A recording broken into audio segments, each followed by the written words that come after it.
अब की बार कुंभ को भव्य और दिव्य बनाने के लिए उत्तर प्रदेश सरकार कोई भी कोर कसर नहीं छोड़ना चाहती।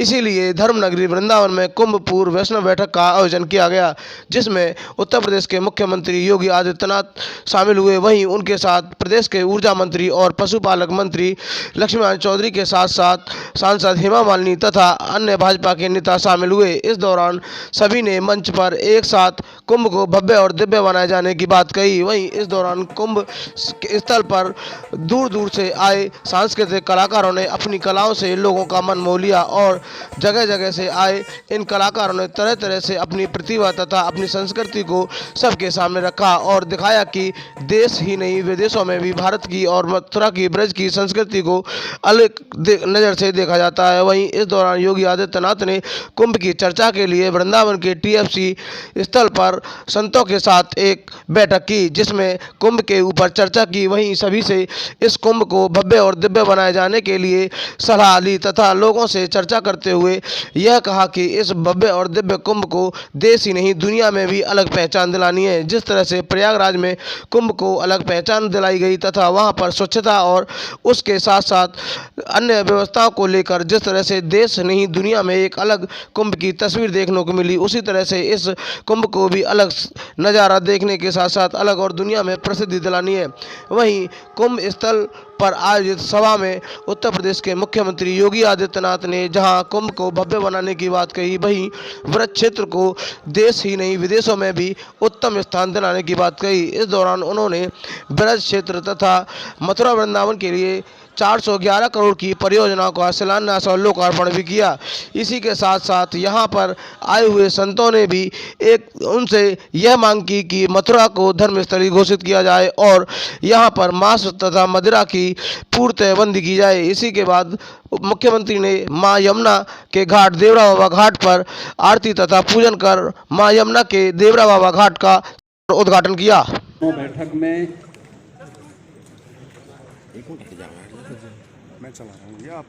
आज इस पावन धाम में आप सभी पूज्य संतों का सानिध्य और आशीर्वाद प्राप्त करने के लिए मैं स्वयं अपने सहयोगी मंत्रियों, ऊर्जा मंत्री श्री श्रीकांत शर्मा जी और पशुपालन और गौरक्षा का दायित्व जिनके ऊपर है चौधरी लक्ष्मी नारायण जी के साथ में ब्रज क्षेत्र तीर्थ विकास परिषद के हमारे कार्यकारी अध्यक्ष श्री शैलजाकांत मिश्र जी और हमारा पूरा प्रशासन आज यहाँ पर आपकी सेवा में उपस्थित हुआ है। मैं सबसे पहले तो आप सभी पूज्य संतों का हृदय से स्वागत करता हूं, अभिनंदन करता हूं। आप सबने उत्तर प्रदेश सरकार को ये सेवा का अवसर दिया है।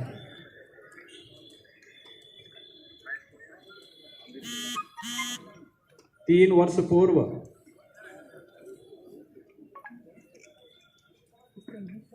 हम लोगों ने इस पूरे क्षेत्र की आध्यात्मिक और सांस्कृतिक धरोहर को संरक्षित करने के लिए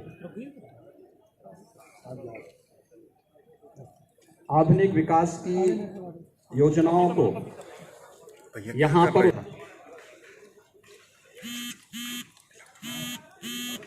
आज मुझे बहुत प्रसन्नता है कि हमारे मंत्रीगण, जनप्रतिनिधिगण और हमारा प्रशासन इस परिषद के साथ मिलकर के यहाँ के समग्र विकास, यहाँ के पूज्य संतों के सानिध्य में हो सके, इसके लिए पूरी प्रतिबद्धता के साथ लगा हुआ है। आपका सानिध्य और आशीर्वाद इसी प्रकार से अगर बना रहा तो हम लोग इस ब्रज क्षेत्र को वैश्विक मंच पर पुनर्स्थापित करने के लिए प्रधानमंत्री मोदी जी की जो संकल्पना है, उस संकल्प को हम लोग उन ऊंचाइयों तक पहुंचाएंगे। देखिए, सरकारें तो आजादी के बाद से आती रही हैं, विकास भी कम और ज्यादा होते रहे होंगे, लेकिन संतों की भावनाओं के अनुरूप भारत का समग्र विकास हो, बिना भेदभाव के शासन की योजनाओं का लाभ प्रत्येक नागरिक तक पहुंचे, यह भी हो, लेकिन साथ साथ भारत की आस्था का सम्मान भी हो। आप देख रहे होंगे, काशी में आप जाइए, बाबा विश्वनाथ धाम का निर्माण प्रधानमंत्री मोदी जी के सानिध्य में जिस मजबूती के साथ हो रहा है, हर भारतीय गौरव की अनुभूति कर सकता है। काशी विश्वनाथ धाम है, काशी के विकास को ध्यान में रख करके जो कार्यक्रम वहां चल रहे हैं। आपने प्रयागराज कुंभ को देखा होगा, आप सभी पूज्य संतों का सानिध्य वहां पे प्राप्त हुआ होगा। आपने देखा होगा, कुंभ पहले भी होते थे, कुंभ कैसे हो सकता है? प्रयागराज कुंभ उसका एक उदाहरण था। सुरक्षा, सुव्यवस्था और वहां पर स्वच्छता को लेकर के जो मानक स्थापित हुए, और आप सभी पूज्य संतों का आशीर्वाद और सानिध्य था। अयोध्या में भगवान राम के भव्य मंदिर के निर्माण कार्य का शुभारंभ भी प्रधानमंत्री मोदी जी के कर कमलों से प्रारंभ हो चुका है। कितना भव्य आयोजन, जिसके लिए आप संघर्ष किए थे, हमारी पीढ़ियां लगी थी, आज उस कार्य को भी हम अपनी आंखों से देख पा रहे हैं। भैया प्लीज, अयोध्या विश्व मानचित्र पर दुनिया की सबसे बड़ी आध्यात्मिक और सांस्कृतिक नगरी के रूप में उभरती हुई दिखाई दे रही है। और ब्रज क्षेत्र, यहाँ के कण कण में हम लोगों को ईश्वर का वास दिखाई देता है। कितनी पावन धरा है, और इस दृश्य आप सबका सानिध्य आज प्राप्त हो रहा है। आप सबके दर्शन करके मुझे और मेरे सहयोगी मंत्रियों को, जनप्रतिनिधियों को आनंद की अनुभूति हो रही है। आप सबके का आशीर्वाद वृंदावन इस महत्वपूर्ण जो कुंभ पूर्व वैष्णव बैठक का आयोजन यहाँ पर आयोजित होता है, इसके निमित्त प्राप्त हो, इसको पूरी भव्यता के साथ हम आगे बढ़ा सकें। क्रमबद्ध ढंग से वृंदावन जिस